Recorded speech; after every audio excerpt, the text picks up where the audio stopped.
Ang sulat para sa iglesia sa Philadelphia.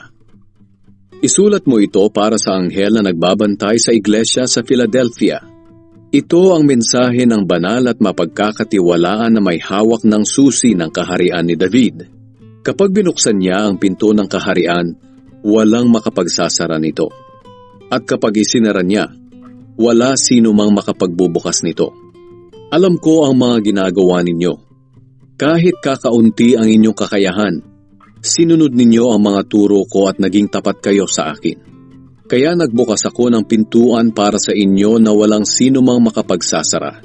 Makinig kayo.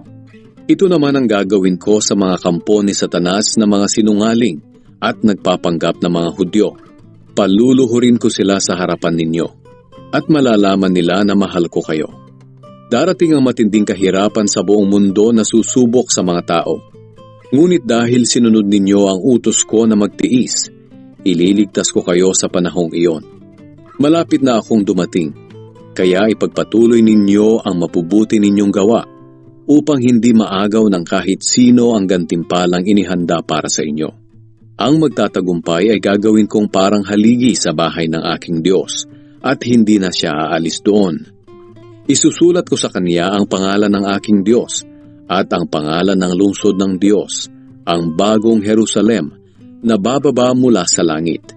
Isusulat ko rin sa kanya ang aking bagong pangalan.